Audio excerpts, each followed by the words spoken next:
Баршаңызға қайырлы күн достар, менің каналыма қош келдіңіздер. Бүгін сіздермен шабдалыдан варенье жасайтын боламыз. Өте дәмді болып шығады. Сіздер де менімен бірге жасап көріңіздер. Видео ұнаса лайк басып, комментарий жазып, тіркелмесеңіздер тіркеліп кетуді ұмытпаңыздар.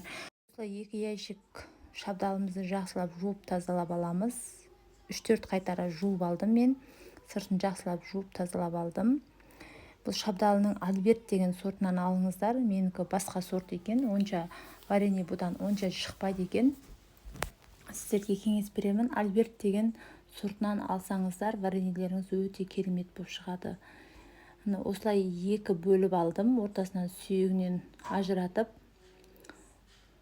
жіңішке ұзын-ұзын қылып турадым. Енді ол өз қалауларыңыз 4 бұрыш қылып турасаңыздар да болады. Турап алған шабдалымыздың үстіне менде 4 кило шабдалы болды. Оған 3 кило құмшекерімді салып, осылай 4 сағатқа қалдырдым. Жақсылап құмшекерін араластырып, өзінің суы шыққанша осылай араластырып қойып қойдым 4-5 сағатқа. Бір күнге қалдырсаңыздар да болады. Енді ол өз қалауларыңыз бойынша. Міндетті түрде жасап көріңіздер. Видео ұнаса лайк басып, комментарий жазып, тіркелмеген жаңа көрінімнен болсаңыздар тіркеліп, осындай қазақша каналдарын дамуына өз үлестеріңізді қоса кетіңіздер. Мұны өздеріңіз көріп тұрғандай су құйған жоқпын. Өзінің сиробы шығып, осылай сулы болып шықты. Енді осыны қайнататын боламыз. Үстіне су құймадым. Өйткені бұл шабдалы өзі сорты осындай екен. Осылай қайнатып, қайнаған екен міндетті түрде көбігін алып тастаңыздар. Бір қайнағаннан кейін өшіріп, суғанын күттім.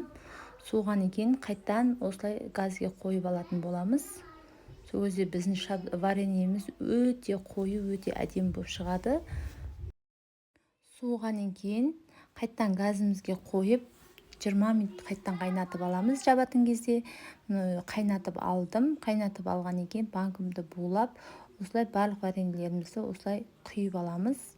Крышкаларында суға қайнатып алыңыздар. Бір 5 минут қайнатып алғаннан кейін осылай вареньеді құйып болып жабатын боламыз. Менде закрепашка осындай түрі. Міне осылай жауып шықтым.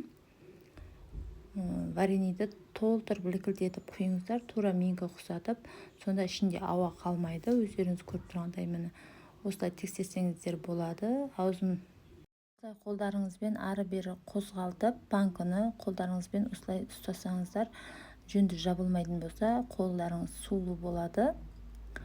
Сол үшін осылай жақсылап тексеріп алыңыздар. Сулы болып, су болып ағып жатса, онда қайттан закрепашканы қайттан бұраңыздар. Сол кезде сіздердің банкілеріңіз жақсылап жабылатын болады, атылмайды. Менің каналыма видео бөліміне өтсеңіздер, осындай өте пайдалы видеолар көп. Соларды ашып көрсеңіздер болады. Сіздердің пайдаларыңызға жарайтынына сенімдімін. Осылай жауып болғаннан кейін бетін жақсылап орап тастаймыз бір күнге. Назарларыңызға көп рахмет.